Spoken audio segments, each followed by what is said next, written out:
नवेम्बर 1 रु मे 31 जाए समुद्र उपकूल माछ धरिबा पई कटकणा जारी कले सरकार। समुद्र कूलठारू 20 किलोमीटर पर्यंत कौन जंत्र चालित डंगा कि ट्रलर धरी परिबे नहीं माछ। कारण एही समय कईचक प्रजनन समय होइतिबारु दूर समुद्र कूल को आसतांती ऑलिव रिडले कईच माने।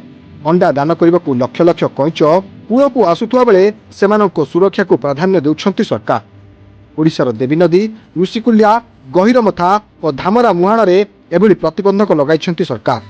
ଏହି ସମୟରେ ସରକାରଙ୍କ ପକ୍ଷରୁ ମତ୍ସ୍ୟଜୀବୀ ଓ ବୋଟ ମାଲିକଙ୍କୁ ପ୍ରୋତ୍ସାହନ ରାଶି ପ୍ରଦାନ କରାଯାଉଥିବା ବେଳେ ଜଙ୍ଗଲ ବିଭାଗ ଓ ମତ୍ସ୍ୟ ବିଭାଗ ପକ୍ଷରୁ ମିଳିତ ପେଟ୍ରୋଲିଂ କରାଯିବା ସହିତ ଯେକୌଣସି ଡଙ୍ଗା କି ବୋଟ କଟକଣା ନ ମାନି ମାଛ ଧରୁଥିଲେ ସେମାନଙ୍କ ଉପରେ ଦୃଢ଼ କାର୍ଯ୍ୟାନୁଷ୍ଠାନ ନିଆଯିବ ବୋଲି ମତ୍ସ୍ୟ ଅଧିକାରୀ କହିଛନ୍ତି। ମତ୍ସ୍ୟ ସୁରକ୍ଷା ବର୍ତ୍ତମାନ ଆମର ଆରମ୍ଭ ହେଉଛି ନଭେମ୍ବର 1 ତାରିଖରୁ ଆରମ୍ଭ ହେବ।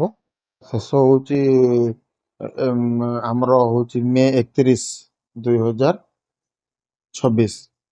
तो ये भितर आमर तीन टा जोन अच्छी। तीन टा जोन भितर माछ मारिबा संपूर्ण भाव निषेध। से भितर आमर रोची पाखापाखि आमर धामरा मुहाण आउ देवी मुहाण आउ ऋषिकुल्या मुहाण ये तीन टी जगार आमर माछ धरा संपूर्ण बैन।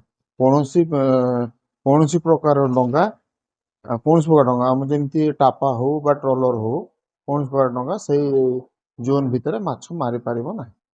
यहाँ हूँ सरकार माने जोटा बर्तमान सुधा सरकार नियम पालित हो। जो मैंने नियम उल्लंघन कर आम पेट्रोलिंग व्यवस्था करा जायछि। फॉरेस्ट डिपार्टमेंट आमर फिशरी डिपार्टमेंट जॉइंट पेट्रोलिंग हम जदि कौन प्रकार अघटन घटला बा सेमानक भितरे आमे देखिलु जे ना ये जोन भितरे सेमाने माछ मारुचंदी तो सेमानक ऊपर कड़ा कार्यानुष्ठान अन्यपटे प्रतिवर्ष माछ धरिबा आरंभरू प्राकृतिक विपर्यय तथा बात्या और लघुचाप पाई समुद्र अशांत रहिबा कारणरू अनेक दिन धरी माछ धरिबारे समस्या लागू रहितबा बेले एबे कईच घटना को नहीं 7 मास मत्स्यजीवी मानक पई माछ धरिबारे समस्या देखा देबो। अधिकांश ट्रॉलर रे गभीर समुद्र में माछ धरिबा संभव नुहे। अन्य राज्य रे कटकणा समय मत्स्यजीवी को प्रोत्साहन राशि मिलुवा बेले आम राज्यर मत्स्यजीवी प्रोत्साहन राशि वंचित होउछंती। फल लघु मत्स्यजीवी जीवन जीविका उपरे प्रभाव पड़ुछि। तेणु यह मत्स्य शिल्प प्रति सरकार दृष्टि देवाई ओडिशा मत्स्य उत्पादक संघ पक्षर दाबी कर प्रति वर्ष भली ए वर्ष भी आम नवेम्बर 1 तारिख रू नहीं मे 31 तारिख पर्यंत जो ऑलिव रिली टर्टल जो पैसिफिक ओशन रु बे ऑफ बेंगल को अंडादान करने आसती यही समय आमर कूल फिशिंग बंद रुहे ओडिशा कोस्ट रे जोटा कि आमर समुद्र कूल 20 किलोमीटर पर्यंत से बैन जोनटा डिक्लेयर हुए जोटा ऋषिकुलिया है आमर देवी नदी है बा धामरा मुहाण है आमर गहिरमथा है यही सब जोन रे आमर कूल फिशिंग बंद रुहे। आउ मत्स्यजीवी माहौल रे भी समस्ते जेहेतु पैसिफिक ओशन रु एटा गोटे माने पृथ्वी पृष्ठ एमती विरल जिनस कौटी भी होनी जेहेतु आम ओडिशा रे होउची सेतिपई कि आमर मत्स्यजीवी माने समस्ते से कईच को सुरक्षा देवाई कि केही भी ए कूल रे नॉन फिशिंग जोन रे फिशिंग करती नाही। किंतु आउ गोटे कथा होउची आमे तो निश्चित भाव मत्स्यजीवी मानकर ये उद्यम रु बा एई चेष्टारू ऑलिव रिली टर्टल माने आज नुह पाखापाखि बहुत वर्ष है कंटिन्यूअसली मात्रा भी बढ़ी। धर 5 लाख आसुले ए वर्ष 6 लाख 7 लाख प्रति वर्ष संख्यार वृद्धि घटुची। किंतु से जिनस को लेकिन जदि किए गोटे हईराण में पड़ुची से मत्स्यजीवी मैंने आपड़ देखुए तेलर दर जहाँ है ये जो साइक्लोनिक वेदर जो हिसाब से आमर जून 15 रु फिशिंग आरंभ हुए नवेम्बर मास पर्यंत पाखापाखि 10-12 लो प्रेशर होता जो लो प्रेशर एवं बढ़ी आसी 50टा है। यदि गवर्नमेंट रिपोर्ट आप देखिए यही सीजन रे ये जो जून 15 रु फिशिंग स्टार्ट होता यही सीजन रे आम fishing vessel fishing boat fishing trawler समुद्र को फिशिंग ही जाना देखिए ऑफिशियल रिपोर्ट देखा जावा किंतु आम पेट पाटना कि पाग खराब हेले भी साइक्लोनिक वेदर रे भी मत्स्यजीवी मैंने समुद्र को जाऊँच निज जीवन जीविका निज परिवार की पेट पोषण करने से माछ मारे जाऊँगी। एवं देखुए जो कईच आगुरी पारादीप साइड आमर यही जोन को अंडादान करने आसुले से यही जोन को अंडादान करने आसुना से ऋषिकुलिया बा गहिरमथा एपट जोन को विशेष करके अंडादान करने जाऊँगी।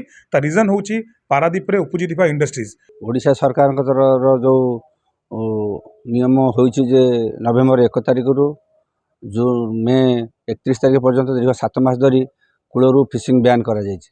कहीं ना जो जो आमर कईच अंडा देवाई आसबे से सुरक्षा देवाई कूल फिशिंग की सरकार तरफ ବାରଣ କରାଯାଇଛି। ତେଣୁ ଆମେ ମତ୍ସ୍ୟଜୀବୀମାନେ ନିଶ୍ଚିତ ଭାବେ 7 ମାସକୁ ଆମେ ସେ ନିୟମକୁ ପାଳନ କରୁଛୁ ଏବଂ ପାଳନ କରିବା ଦ୍ୱାରା ଆମର ଆଜ୍ଞା ବହୁତ କ୍ଷତି ହେଉଛି। କ୍ଷତି ହେବା ଦ୍ୱାରା ମତ୍ସ୍ୟଜୀବୀମାନେ ଅସୁବିଧାରେ ପଡ଼ୁଛନ୍ତି, କାହିଁକିନା ଯେହେତୁ କୂଳରୁ ଫିସିଂ ବନ୍ଦ ହେବ, 10 କିଲୋମିଟର ଦୂରରେ ଫିସିଂ କଲେ ବୋଟ୍ ଗୁଡ଼ିକ ବହୁତ ତେଲ ପୋଡ଼ିବେ, ଖର୍ଚ୍ଚ ହେବ ଅଧିକା ଏବଂ ବିଭିନ୍ନ ପ୍ରକାର ପାଗର ଯେଉଁ ଲଘୁଚାପ ପ୍ରାୟ ବର୍ଷ ସାରା ରହୁଛି, ସେଥିପାଇଁ ମଧ୍ୟ ମତ୍ସ୍ୟଜୀବୀମାନେ ବହୁଳ କ୍ଷତି କରିବା ସହିତ ପୁଣି ଏ ଯେଉଁ 7 ମାସରୁ ବନ୍ଦ ରହିବ, ସେଥିପାଇଁ ମଧ୍ୟ ଗଭୀର ସମୁଦ୍ର ଯିବାକୁ ପଡ଼ିବ, ସେଥିପାଇଁ ମଧ୍ୟ ବହୁତ ଅନେକ କ୍ଷତି ହେବ। କିନ୍ତୁ ସେ କ୍ଷତିକୁ ଭରଣା କରି ମଧ୍ୟ ଆମେ ମତ୍ସ୍ୟଜୀବୀମାନେ ସରକାରଙ୍କ ନିୟମ ପାଳନ କରିବୁ, କାହିଁକିନା ଯେହେତୁ କଇଁଚକୁ ଆମେ ମଧ୍ୟ ମାନୁଛୁ ଯେ କଇଁଚ ରହିବା ଦ୍ୱାରା ପରିବେଶ ଠିକ୍ ରହୁଛି, ତେଣୁ ସେଥିପ୍ରତି ଆମେ ଯତ୍ନବାନ ଅଛୁ ଏବଂ ମତ୍ସ୍ୟ ବିଭାଗ ତରଫରୁ ଯେଉଁ ନିର୍ଦ୍ଦେଶନାମା ଆସିଛି ତାକୁ ଆମେ ପାଳନ କରୁଛୁ। କର୍ମଚାରୀମାନେ ଏ ଯେଉଁ 7 ମାସରେ ଆଜ୍ଞା ଯେହେତୁ ଗଭୀର ସମୁଦ୍ର ଫିସିଂ କରିବେ, ମାଛର ପରିମାଣ ବହୁତ କମ୍ ହେବ, ତେଣୁ କ୍ଷତିଗ୍ରସ୍ତ ହେବେ, ଯାହାକି ବୋଟ୍ ଡଙ୍ଗା ମାଲିକମାନେ ସେମାନଙ୍କର ପ୍ରାପ୍ୟ ଠିକ୍ ଭାବରେ ଦେଇପାରିବେନି। ତେଣୁ ସେ କର୍ମଚାରୀମାନେ ବାହାରେ ଅଲଗା କାମରେ ଲାଗିବେ ବା ଘରେ ବସିବେ, ତେଣୁ ସେମାନଙ୍କ ପରିବାର ପ୍ରତିପୋଷଣ ସହିତ ମାଲିକମାନେ ଯେଉଁମାନେ ସବୁ ଡଙ୍ଗା କିମ୍ବା ବୋଟ୍ କରିଛନ୍ତି ସେମାନେ ମଧ୍ୟ କ୍ଷତିଗ୍ରସ୍ତ ହେବେ। ସେମାନେ ମଧ୍ୟ ତାଙ୍କର ଅସୁବିଧାକୁ ସରକାର ମଧ୍ୟ ବିଚାର ନେବା ଦରକାର ଏବଂ ସେମାନଙ୍କ କିଛି ମାନେ ଆର୍ଥିକ ସାହାଯ୍ୟ କରିବା ଦରକାର। ଯେଉଁମାନେ ମତ୍ସ୍ୟଜୀବୀମାନେ ଅଛନ୍ତି ସେମାନଙ୍କୁ ସାହାଯ୍ୟ କରିବା ଦରକାର ସରକାରଙ୍କ ତରଫରୁ। ଏ ଯେଉଁ 7 ମାସ ବନ୍ଦ ରହିବ ବହୁତ କ୍ଷତି ହେବ, ତେଣୁ ନିଶ୍ଚିତ ମତ୍ସ୍ୟଶିଳ୍ପରେ ସରକାର ଅଧିକ ରାଜସ୍ୱ ପାଉନଥିବା ବେଳେ ଏହି ବ୍ୟବସାୟ ଉପରେ ନିର୍ଭର କରି ଚଳୁଥିବା ଏହି ଟ୍ରଲର ମାଲିକ ଏବଂ ମତ୍ସ୍ୟଜୀବୀଙ୍କ ସମସ୍ୟାକୁ ନେଇ ସରକାର କ'ଣ ପଦକ୍ଷେପ ନେଉଛନ୍ତି ତାହା ଦେଖିବାକୁ ବାକି ରହିଲା। ପାରାଦୀପରୁ ସନ୍ତୋଷ ଭାରତୀଙ୍କ ରିପୋର୍ଟ, ମହାଭାରତ ଲାଇଭ୍।